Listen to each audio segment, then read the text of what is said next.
Ya, ketika merintahkan keikhlasan dalam surah Al-Bayyinah ayat ke-5, kata Allah Subhanahu wa taala, "Wa ma umiru illa liya'budullaha mukhlishina lahud-din hunafa." Padahal mereka tidak diperintahkan melainkan supaya mereka beribadah kepada Allah Subhanahu wa taala mukhlisin, secara ikhlas dalam menjalankan perintah agama yang lurus. Di dalam ayat ini Allah Subhanahu wa taala memerintahkan keikhlasan dan beribadah, beramal hanya mengharapkan wajahnya. Ya. Dan perlu kita ketahui bahwa tidak mungkin seorang meraih keikhlasan secara sempurna tanpa mengetahui dan memahami makna ikhlas itu sendiri. Makanya kata Imam Ibnu Qudamah Al-Maqdisi rahimahullah taala, beliau mengatakan bahwa seorang tidak akan mungkin meraih keikhlasan secara sempurna dalam beramal saleh tanpa mempelajari, tanpa mengetahui makna ikhlas itu sendiri. Oleh karena itulah kita mesti dan harus paham terlebih dahulu makna ikhlas. Nah, apa sih arti ikhlas?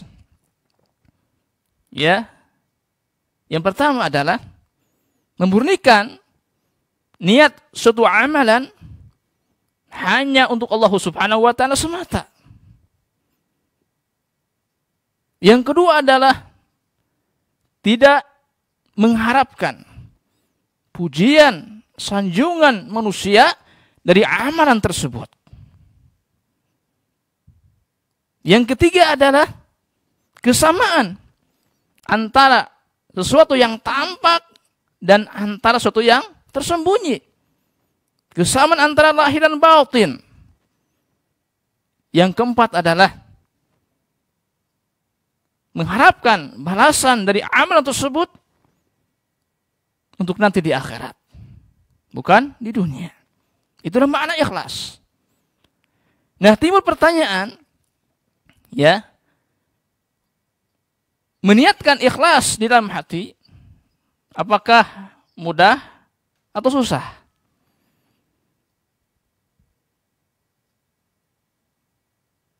Untuk mewujudkan niat yang ikhlas di dalam hati bukan perkara yang mudah sekali. Bukan pekerjaan yang gampang sekali. Lihatlah oleh kita semua, para ulama, orang-orang yang berilmu, yang mana mereka telah meniti jalan yang lurus kepada Allah Subhanahu wa taala.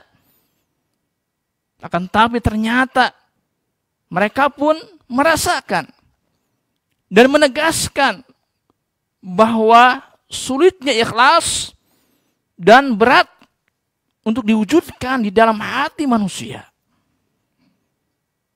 Di antara mereka namanya Sufyan Ats-Tsauri, Imam Sufyan Ats-Tsauri rahimahullah taala. Beliau pernah mengeluh tentang niatnya, bahwa sulitnya dan beratnya untuk meluruskan niat yang ikhlas. Beliau sempat mengatakan, "Ma 'alaitu syai'an asyadda 'alayya min niyati."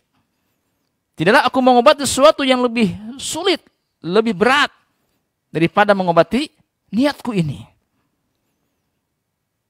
Beliau seorang ulama, orang yang berilmu, apalagi kita yang sangat minim sekali keilmuannya.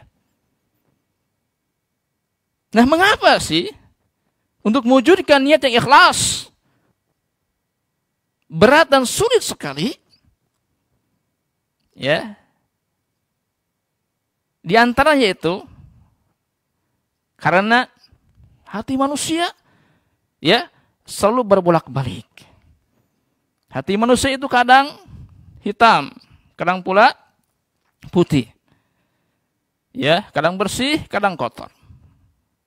Kadang begini, kadang begitu. Itu hati manusia. Itu hati manusia. Dan niat itu tempatnya di dalam hati. Disinilah letaknya sulitnya untuk mewujudkan niat yang ikhlas di dalam hati kita. Karena kalau amalan anggota badan, ya mudah kita kuasai, mudah kita lakukan dengan amal soleh dan ibadah. Akan tapi dengan hati, kita tidak bisa menguasai hati kita. Ya, Allah Jalla wa'ala berfirman dalam surah Al-Anfal ayat 241. Wa'lamu annallaha yahulu bainal mar'i wa qalbi. Ketahuilah bahwasanya Allah Subhanahu wa taala menghalangi, membatasi antara manusia dengan hatinya. Hati manusia di antara dua jari tangan Allah Subhanahu wa taala. Ya, di antara dua jari tangan Allah Subhanahu wa taala. Allah Subhanahu wa taala membolak-balikkan hati manusia sesuai dengan kehendaknya. Ya, oleh karena itulah maka kita harus sering-sering sungguh-sungguh berdoa kepada Allah Subhanahu wa taala untuk meminta keistiqomahan, keteguhan hati kita. Ya, doa yang diajarkan oleh Nabi kita sallallahu alaihi wasallam. Ya, doanya tidak panjang-panjang, pendek sekali. Doanya mudah dihafal dan difahami, yaitu ya muqallibal qulub, tsabit qalbi ala dinik. Ya, wahai zat, wahai Rabb, pembolak-balik hati, teguhkanlah, tetapkanlah hatiku di atas agamamu. Termasuk meminta keistiqomahan, ya, untuk mengikhlaskan ibadah amal soleh hanya kepadanya, kepada Allah Subhanahu wa taala. Ya, sering-seringlah berdoa dengan doa yang diajarkan Nabi SAW tersebut. Itu faktor yang pertama. Ya, beratnya, sulitnya untuk mewujudkan ikhlas dalam hati kita. Yang kedua adalah, ya, karena ada musuh kita, yaitu syaitan. Ya, syaitan yang selalu menggoda, yang selalu menghiasi serta memberikan perasaan was-was ke dalam hati manusia. Ya, misalnya Anda pergi dari rumah menuju ke masjid untuk salat. Ya, lalu Anda salat. Di rakaat yang pertama, ya, Anda ikhlas ketika melaksanakan salat tersebut. Lalu ketika melanjutkan ke rakaat yang kedua, ya, tiba-tiba Anda menginginkan, mengharapkan pujian, sanjungan,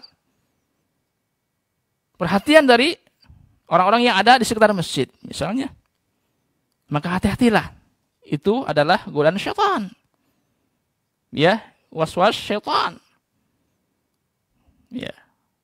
Apabila Anda mengalami hal itu, merasakan hal itu, maka bersegeralah untuk berlindung kepada Allah Subhanahu wa taala dengan mengucapkan isti'adzah. Ya. A'udzu minasyaitonir rajim. Karena Allah Subhanahu wa taala memerintahkan hal itu. Lihat dalam surah Al-A'raf ayat 200.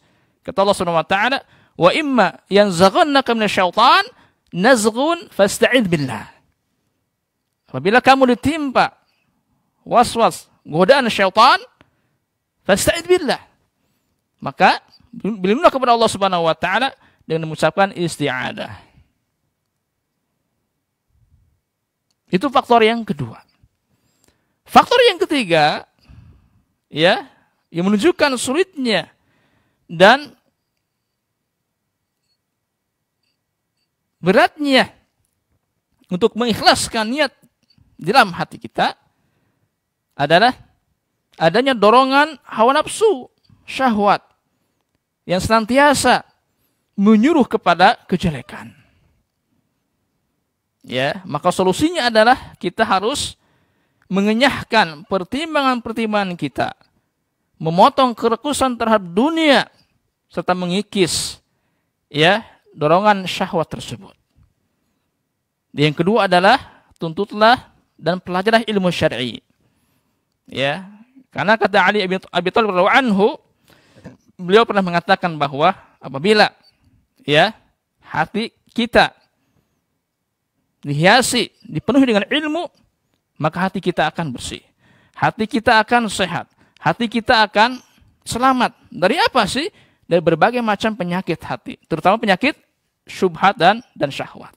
Bahaya sekali. Karena syubhat dan syahwat ya banyak menjerumuskan manusia ke dalam neraka. Walhamdulillah. Itu diantara faktor-faktor ya yang menyebabkan bahwa sulitnya, beratnya untuk mewujudkan niat ikhlas di dalam hati kita. Mudah-mudahan Allah Subhanahu wa taala memberikan kemudahan kepada kita supaya kita bisa mewujudkan keikhlasan secara mungkin kepadanya. Nah, termasuk di sini ya membaca Al-Qur'anul Karim wajib kita niatkan hanya mengharapkan wajah Allah Subhanahu wa taala, mengharapkan pahala dari Allah Subhanahu wa taala. Kenapa sih? Lianna qiraatul Qur'an ibadah. Karena sungguhnya membaca Al-Quran adalah ibadah. Ya, ibadah. Ibadah yang sangat mulia. Bahkan termasuk zikir yang paling utama kepada Allah Subhanahu wa taala. Akan tapi banyak orang yang mengabaikannya.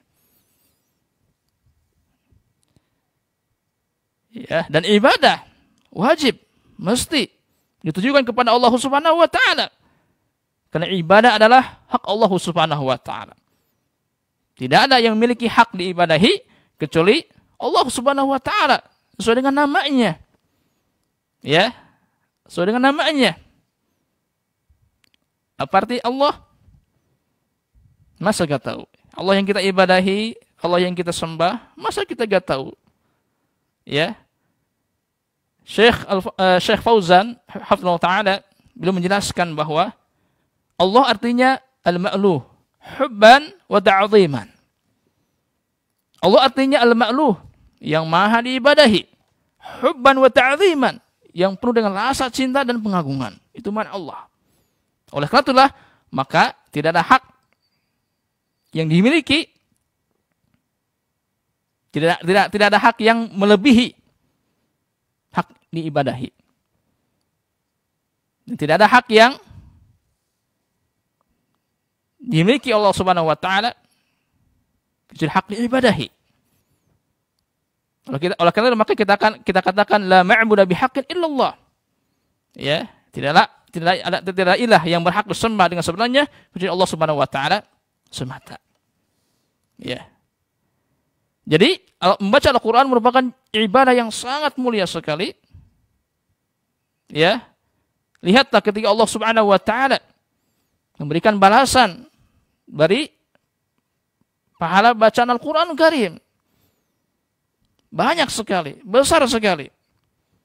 Allah Jalla wa'ala tidak memberikan pahala bacaan Al-Quran per kata atau per kalimat. Tidak. Tidak pula per ayat, tidak. Allah Jalla wa'ala membalas pahala bacaan Al-Quran per huruf. Ini luar biasa sekali. Makanya rugi loh orang yang tidak bisa baca Al-Quran. Ya, berdasarkan sabda Nabi sallallahu alaihi wasallam, la aqulu alif lam mim harfun wahid. Walakin alif harfun, lam harfun, mim harfun. Jadi alif lam mim itu bukan satu huruf, tapi 3 huruf. Alif 1 huruf, lam 1 huruf, mim 1 huruf. Ya. Wa kullu 'amalin yataqarrabu bihi ila Allah la yatahaqqaqu fihi syarata qabulil amal fa huwa mardudun ala sahibi. Setiap amal ibadah dalam rangka mendekatkan diri kepada Allah Subhanahu wa taala tanpa terpenuhi dan tanpa disertai dengan 2 syarat diterimanya suatu amalan, fa huwa mardudun ala sahibi, maka amalan tersebut tertolak, tidak akan terima. Ya, jadi kita mau tidak mau wajib memenuhi 2 syarat diterimanya suatu amalan, 2 syarat sahnya amalan. Yang pertama al-ikhlas, yang kedua al-mutaba'ah. Ikhlas itu telah kita jelaskan dari maknanya, ya. Itu mengharapkan wajah Allah Subhanahu wa taala. Yang kedua al-mutaba'ah, sesuai dengan tuntunan syariat. Ya, sesuai dengan apa yang Nabi SAW contohkan.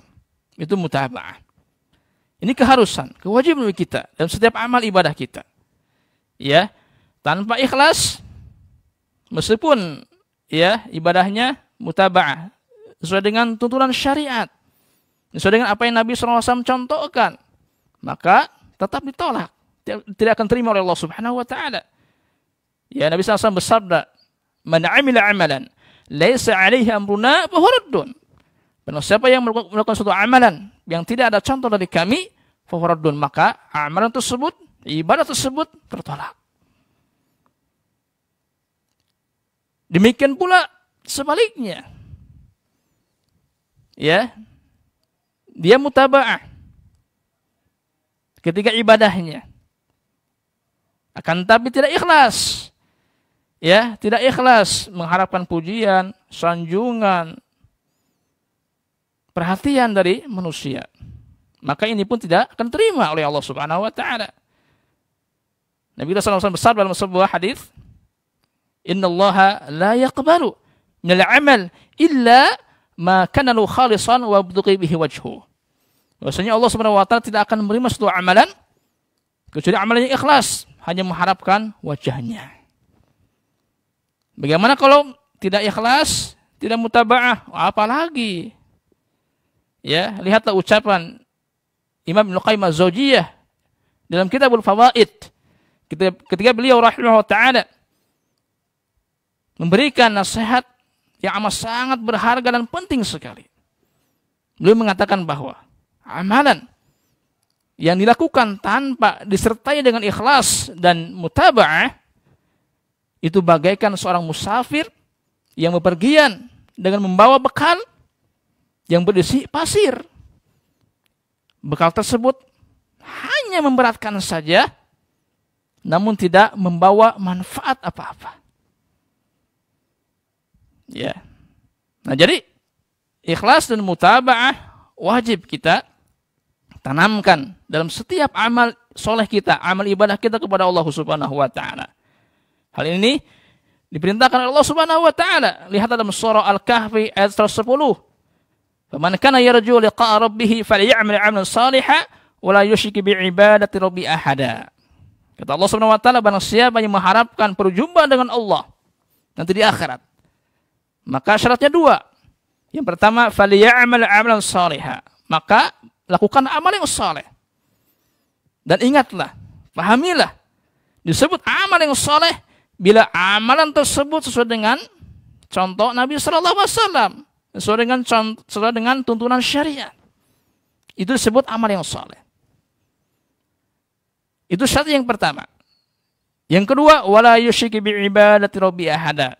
Dan janganlah kamu melakukan kesyirikan dalam beribadah kepada Allah dengan sesuatu apapun. Dan hendaklah amal salat tersebut diniatkan hanya mengharapkan wajah Allah Subhanahu wa taala.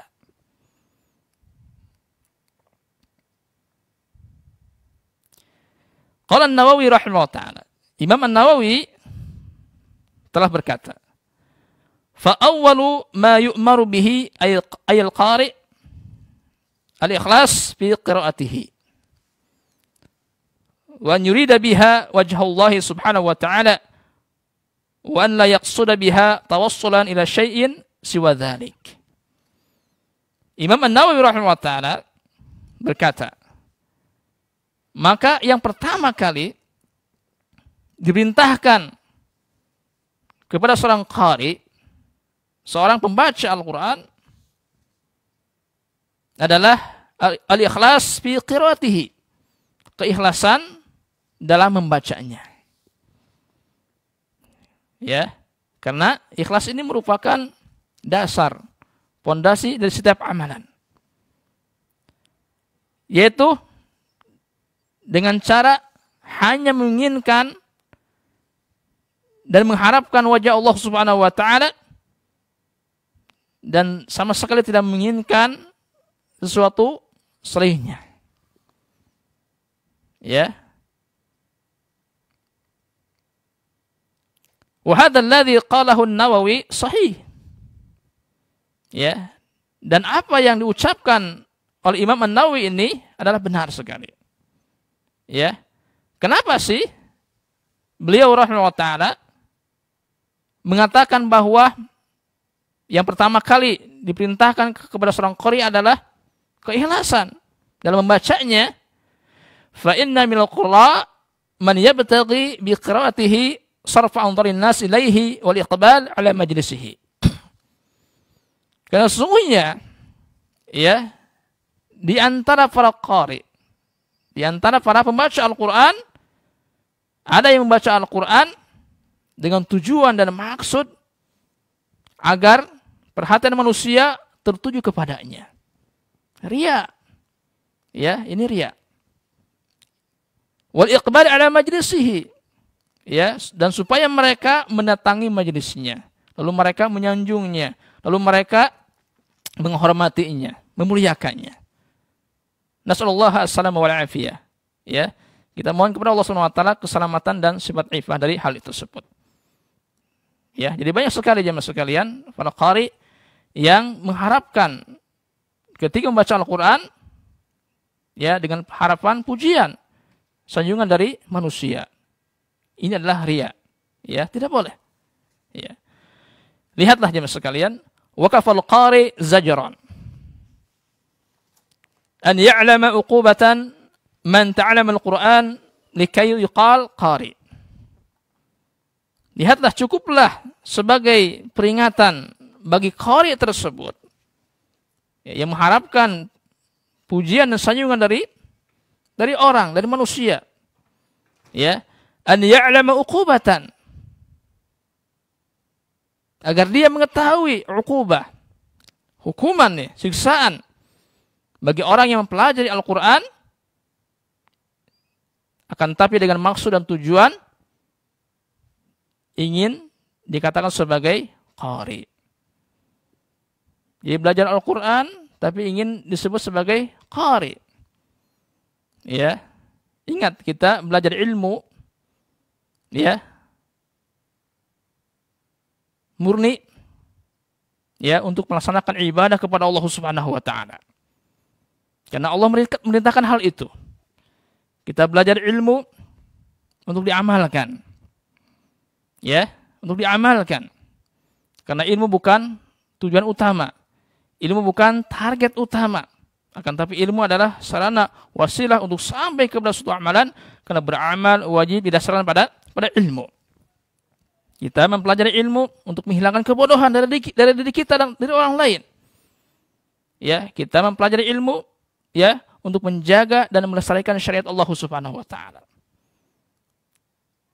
Ya. Jadi dia mempelajari Al-Qur'an bukan itu semua. Ya, akan tapi untuk dikatakan sebagai qari. Ya, sebagai pembaca Al-Qur'an yang beken. Ya. Lihatlah jemaah sekalian ancaman ya yang dijelaskan oleh Nabi sallallahu alaihi wasallam. Faqad akhraja Muslimun fi sahihi an Nabi Hurairah annahu qala sami'tu Rasulullah sallallahu alaihi wasallam yaqul inna awwalan nasi yuqda yaumal qiyamah alaihi. Ya. Thalatha. Lihat tadi dijelaskan dalam Sahih Muslim. Imam Muslim meriwayatkan dalam kitab sahihnya sebuah hadis ya yang diterima dari Abu Hurairah anhu bahwasanya beliau sallallahu alaihi wasallam bahwasanya beliau berkata, sami'tu Rasulullah SAW yaqul, ya, aku pernah mendengar bahwa Rasulullah SAW pernah bersabda, inna awwalan nasi yuqda yaumal qiyamah alaihi thalatha. Ya, sesungguhnya manusia pertama kali yang akan diadili pada hari kiamat nanti adalah 3 orang. Ya. Nah, di antaranya yaitu wa rajulun ta'allama al-ilma wa 'allamahu wa qara al-Qur'an. Adalah seorang yang belajar ilmu lalu mengajarkannya dan membaca Al-Qur'an Karim. Ini amalan yang sangat luar biasa sekali, amalan yang sangat mulia sekali. Belajar ilmu ya mengajarkan ilmu, membaca Al-Quran Karim. Merupakan kesibukan yang sangat mulia sekali. Ya. Fa'utiya bihi. Lalu dia pun didatangkan dan dihadapkan. Fa'arrafahu ni'amahu. Lalu disebutkan berbagai macam nikmat yang telah diberikan kepadanya. Fa'arafaha. Lalu dia pun mengakuinya. Qala, maka Allah SWT bertanya, "Fama 'amilta fiha?" Apa yang telah engkau kerjakan atas semua nikmat tersebut? Qala, maka orang tersebut menjawab, "Ta'alamtul ilma wa 'allamtuhu wa qara'tu fikal Qur'an." Ya. Aku belajar ilmu. Aku pun mengajarkan ilmu. Wa qara'a fikal Qur'an, dan aku pun membaca Al-Qur'an fika. Karena engkau ya Allah. Ya. Qala, maka Allah SWT berfirman, "Kadabt." Engkau bohong. Betul, ketika di dunia ya, kamu belajar ilmu, kamu mengajarkan ilmu, kamu membaca Al-Qur'an. Walakinnaka ta'alamtal ilma liyuqal alim wa qara'tal Qur'an liyuqal huwa qari. Akan tapi kamu belajar ilmu akan ingin dikatakan sebagai alim, seorang alim. Kamu membaca Al-Qur'an akan tapi ingin dikatakan sebagai qari. Faqad qila. Ya. Dan hal itu telah dikatakan kepadamu.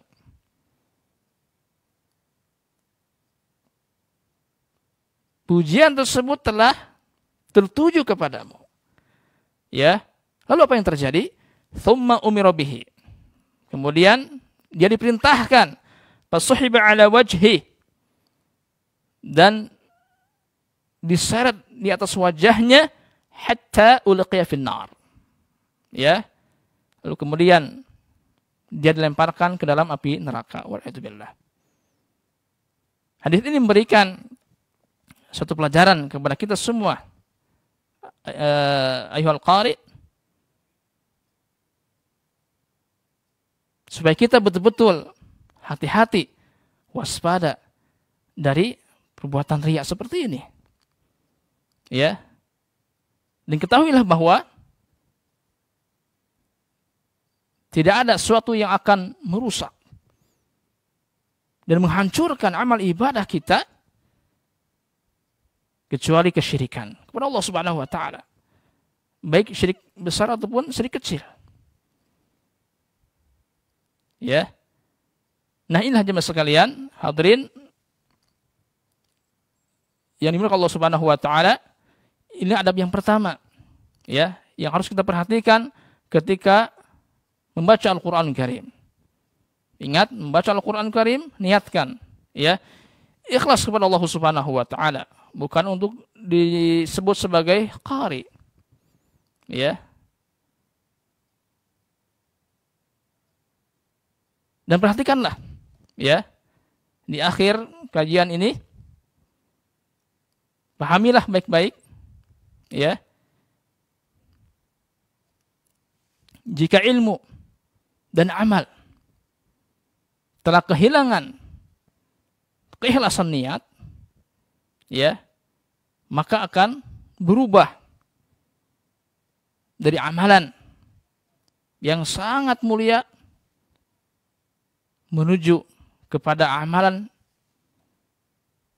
menuju kepada kedurhakaan yang paling hina. Ya. Inilah jemaah sekalian, hadirin yang dimuliakan Allah Subhanahu wa taala, kajian kali ini.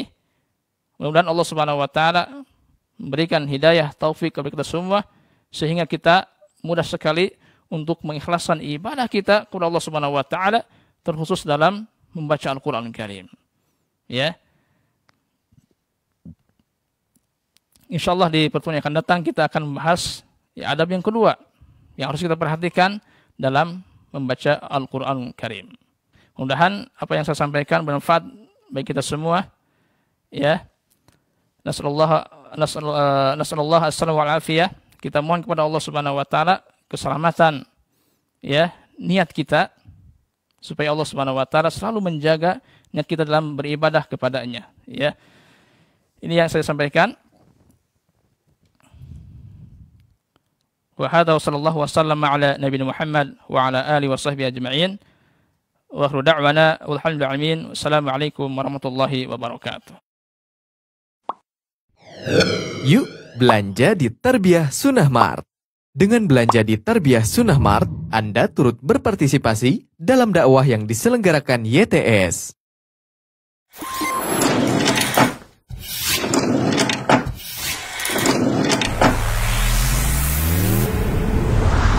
Tarbiyah Sunnah Channel. Lillah, nyunnah, merenah.